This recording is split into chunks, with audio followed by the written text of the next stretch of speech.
भारत की राष्ट्रपति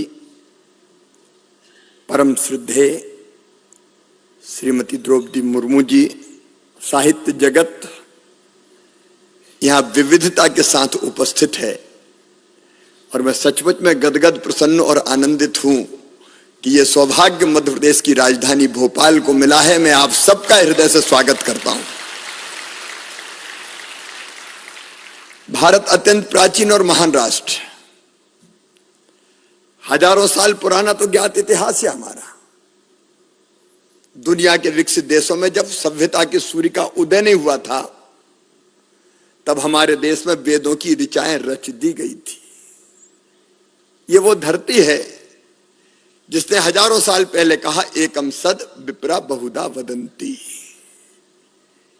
ये वो धरती है जिसने सारे विश्व को संदेश दिया, अयम निजम परावेत्ति गणना लघु चेत साम उदार चरिता नाम तू वसुदैव कुटुंबकम। ये मेरा है, ये तेरा है। ये सोच छोटे मन वालों का होता है। जो विशाल हृदय के होते हैं वो तो कहते हैं सारी दुनिया ही एक परिवार है। ये वो धरती है जिसके गांव का बच्चा बच्चा इस मंत्र का उद्घोष करता है, प्राणियों में सद्भावना हो और विश्व का कल्याण हो।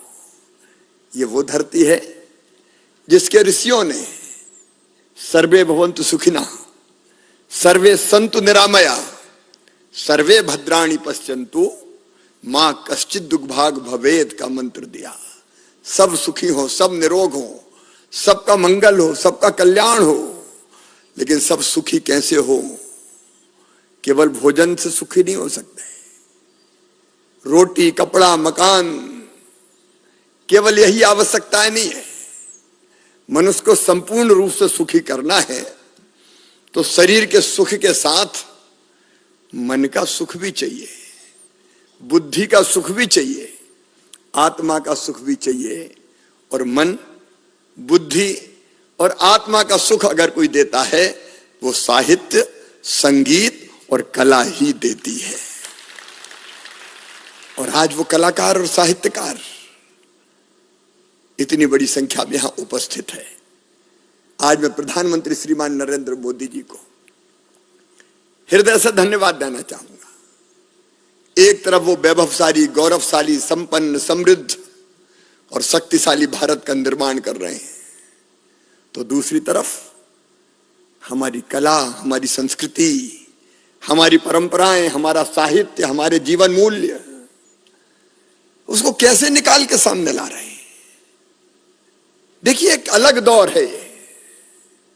तब जब हमारी भारत की राष्ट्रपति स्वच्छता के लिए स्वयं झाड़ू लेकर निकलती है तो देश उत्साह और आनंद से भर जाता है और नई प्रेरणा प्राप्त करता है।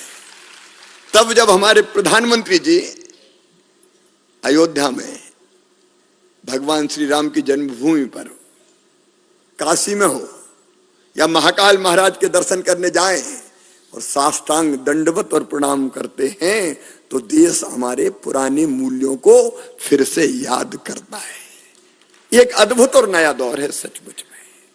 और उसी में से उन्मेष और उत्कर्ष जैसे कार्यक्रम अद्भुत है हमारे। देखिए, इस देश में इतनी भाषाएं, इतनी बोलियां, हम कहते हैं अलग भाषा अलग वेश, फिर भी अपना एक देश, लेकिन मूलभूत एकता है। और उन्मेष और उत्कर्ष के रूप में ऐसे कार्यक्रम जो हमारे साहित्यकार, हमारे कलाकार, हमारे संगीतज्ञ उनको सामने लेके आते हैं तो सचमुच में उनको भी कुछ और बेहतर करने की प्रेरणा मिलती है। और ऐसे आयोजन निश्चित तौर पर सारी दुनिया को भी इकट्ठा करने में समर्थ और सक्षम होते हैं।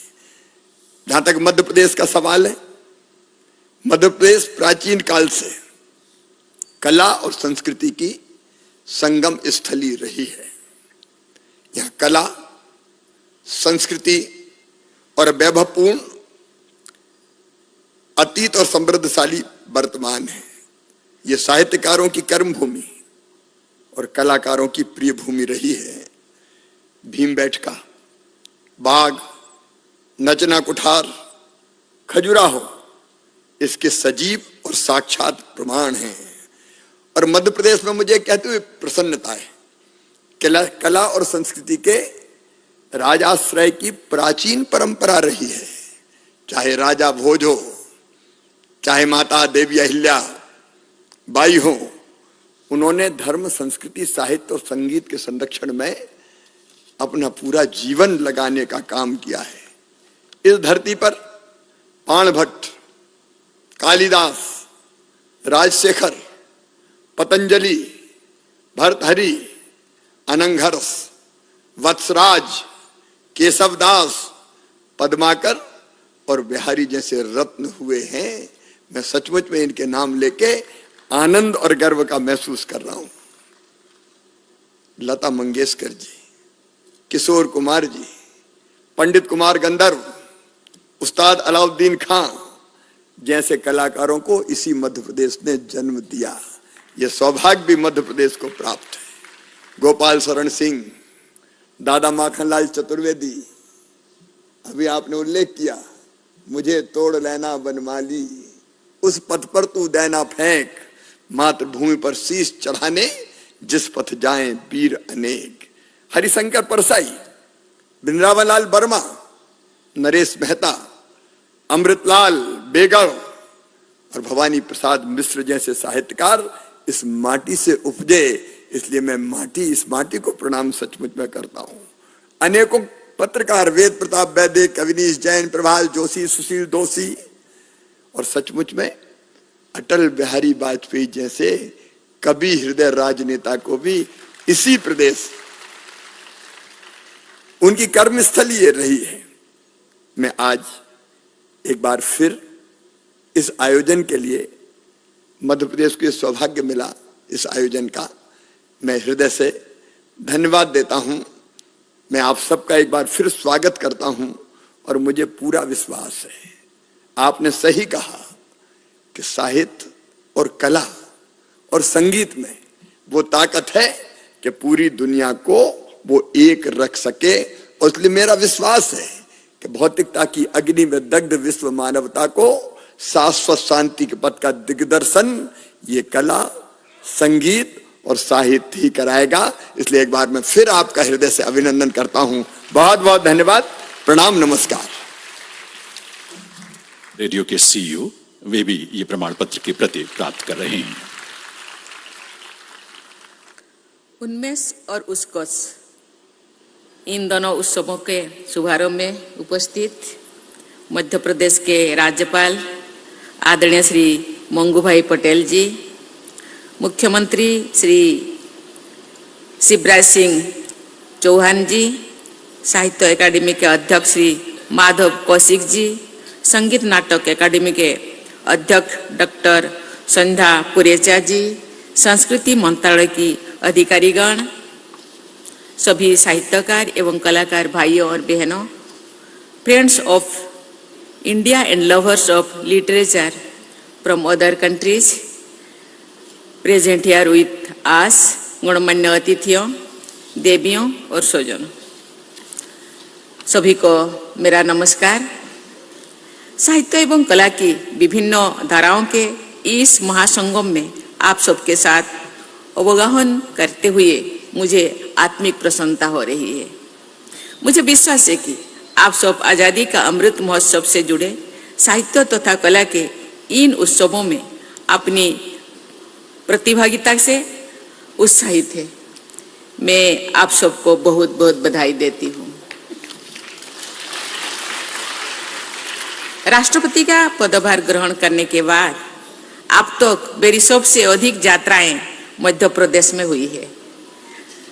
संयोग से आज मध्य प्रदेश की ये मेरी 5वीं यात्रा है।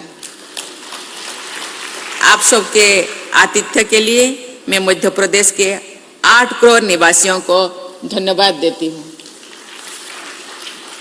आज से शुरू होने वाले दोनों उत्सवों के आयोजन के लिए मैं केंद्रीय संस्कृति मंत्रालय, साहित्य अकादमी तथा संगीत नाटक अकादमी के ऑर्गेनाइजर्स को सराहना करती हूँ।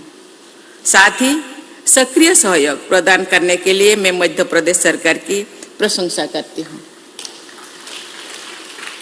केंद्रीय संस्कृति मंत्रालय द्वारा हमारी संस्कृति के विभिन्न आयामों में नई ऊर्जा का संचार करने के लिए अनेक प्रयास किए जा रहे हैं।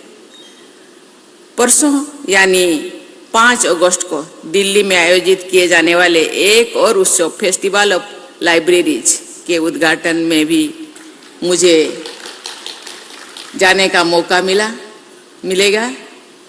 इन सभी आयामों पर निरंतर ध्यान बनाए रखने से एक मजबूत कल्चरल इकोसिस्टम का निर्माण संभव हो रहा है।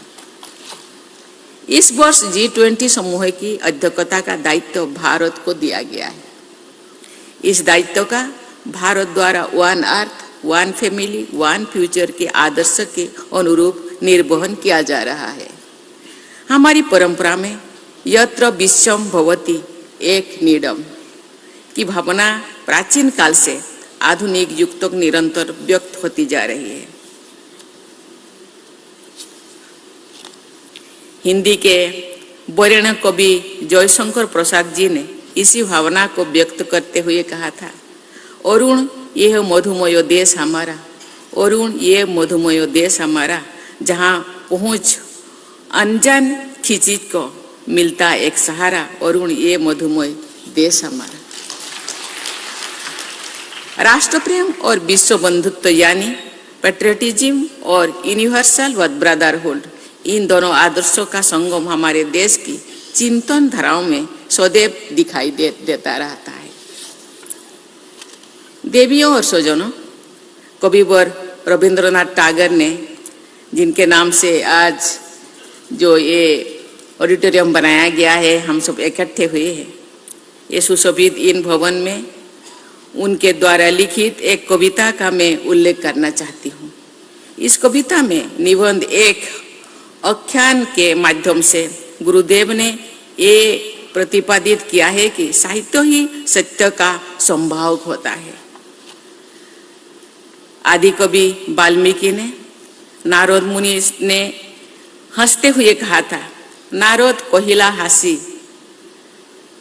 सेई सोतो जा रोचिबे तुमी, अर्थात तुम जो अपने काव्यों में कहेंगे वही सत्य है। साहित्यकार का सत्य इतिहासकार के साथ तथ्य से अधिक प्रामाणिक होता है। मानवता का वास्तविक इतिहास विश्व के महान साहित्यों में ही मिलता है। साहित्य ने मानवता को आईना भी दिखाता है और बचाया भी है और आगे भी बढ़ाया है। साहित्य और कला ने संवेदनशीलता और करुणा को बनाए रखा है, यानी मनुष्य की मनुष्यता को बचाए रखा है। मानवता के संरक्षण के इस परम पुनीत अभियान में प्रतिभागी होने के नाते आप सभी साहित्यकार और कलाकार सम्मान के बहुत बहुत अधिकार है। आपको बहुत धन्यवाद देती हूँ। Ladies and gentlemen, I extend a special welcome to the international participants of this festival, including those from our neighboring countries. In a world facing many challenges, we must find effective ways to build greater understanding among peoples of different cultures and beliefs. Storytellers and poets have a central role in that effort, because literature has the unique ability to connect our experiences and to transcend our differences. Let us use the ability of literature to reveal our common destiny and strengthen our global community. Everyone is familiar with the timeless supremacy of literature. The greatest empire having worldwide domination in the 19th and early 20th centuries has become history. But the power of the writings of William Shakespeare is everlasting. उन्मेष का अर्थ आंखों का खुलना भी होता है और फूलों का खिलना भी। उन्मेष का अर्थ प्रज्ञा का प्रकाश भी है और जागरण भी। 19वीं सदी के हमारे देश में नवजागरण की अखिल धाराएं प्रवाहित हुई जो 20वीं सदी के पूर्वार्ध तक प्रवहमान रही। हमारे स्वाधीनता संग्राम के आदर्शों के साहित्य ने शक्ति प्रदान की है। पूर्व से बंकिम चंद्र चट्टोपाध्याय से लेकर पश्चिम से झवेरचंद मेघानी तक तथा दक्षिण में सुब्रमण्य भारती से लेकर उत्तर में ज्ञानी हीरा सिंह दर्द तक देश के कोने कोने में अनेक रचनाकारों ने स्वाधीनता और पुनर्जागरण के आदर्शों को अभिव्यक्ति प्रदान की है। भारतीयता के गौरव को स्वर देने वाले उन रचनाकारों के इतनी विशाल परंपरा विकसित हुई है कि एक संबोधन में सबका उल्लेख करना असंभव है। देशभक्ति की भावना को गहन अभिव्यक्ति भारत माता के अमर सुपुत्र उत्कलमणि गोपबंधु दास के एक अमर पंक्ति में निरूपित कर रही हूँ आपके सामने। मनेत्रे भारत शालग्राम प्रतिष्ठान मोर प्रिय पुरी धाम। अर्थात मेरी दृष्टि से भारत भूमि का एक एक पत्थर शालिग्राम की तरह पूजनीय है। भारत का प्रत्येक स्थान मुझे जगन्नाथपुरी की तरह प्रिय है। देशभक्ति से ओतप्रोतो इस कविता में मातृभूमि भारत का देवत्व प्रदान करने की भावना अद्भुत रूप से अभिव्यक्त की गई है। भारतीय पुनर्जागरण तथा स्वाधीनता संग्राम के कालखंड में लिखे गए उपन्यास, कहानियां, कविताएं और नाटक आज भी लोकप्रिय है और जनमानस पर उनका व्यापक प्रभाव अभी भी विद्यमान है। देवियों और स्वजनों, आजादी का अमृत महोत्सव के ऐतिहासिक पड़ाव पर हमें ये विचार करना है कि क्या वर्तमान में हम ऐसा साहित्य को उन्मेष देख रहे हैं जिनमें बड़ी संख्या में पाठकों की भागीदारी हो। मेरी जानकारी में ओडिया भाषा में लिखित एक समकालीन उपन्यास याज्ञसेनी के 100 से अधिक रीप्रिंट हो चुके हैं। ये उस उपन्यास को पढ़ने के लिए पाठकों में विद्यमान ये उत्साह का ये प्रमाण है।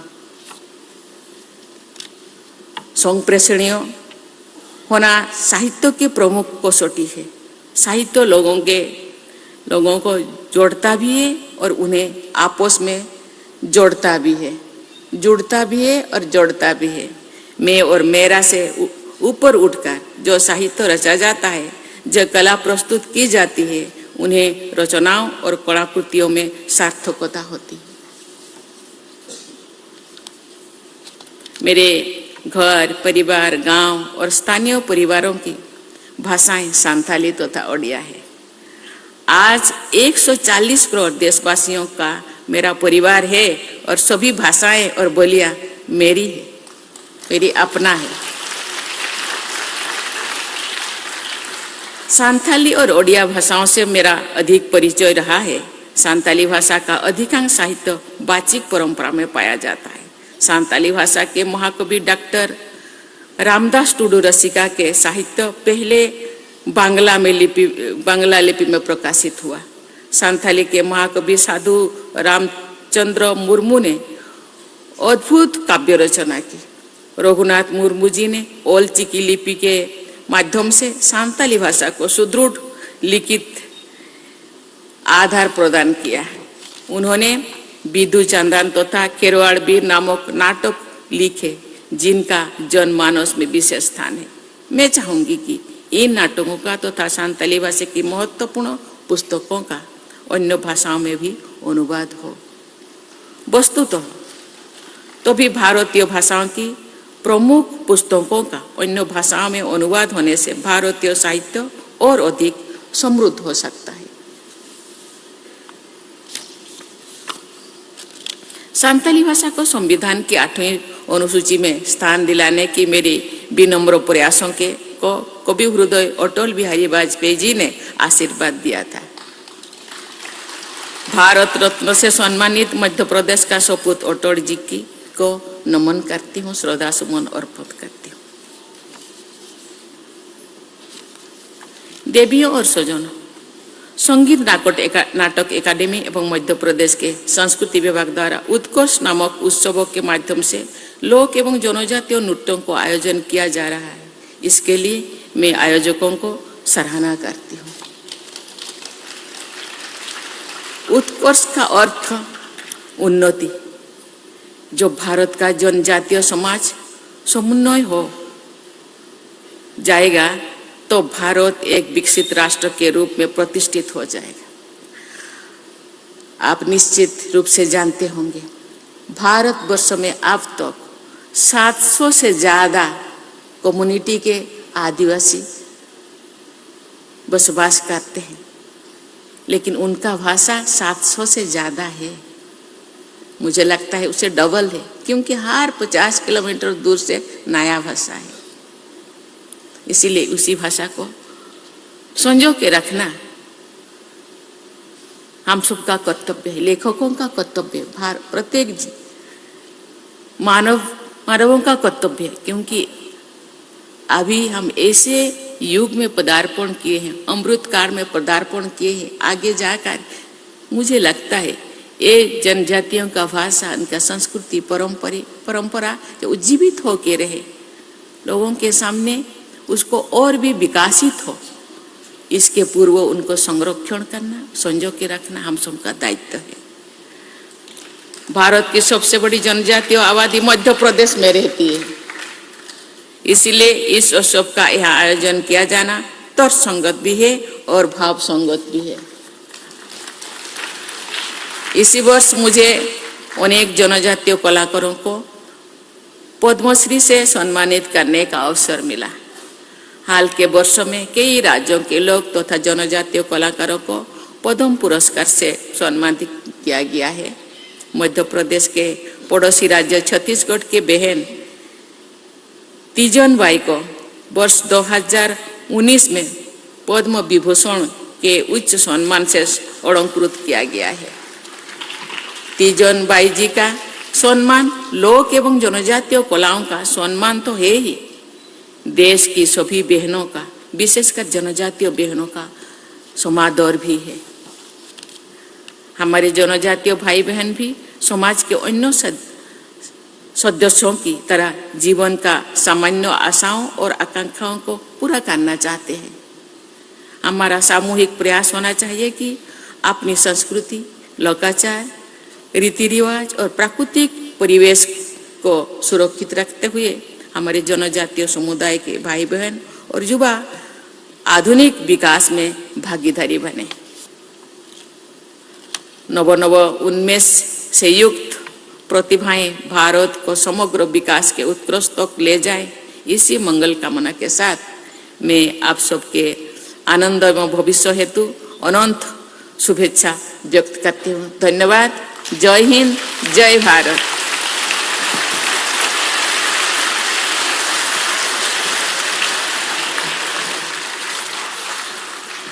बहुत बहुत आभार माननीय राष्ट्रपति महोदय।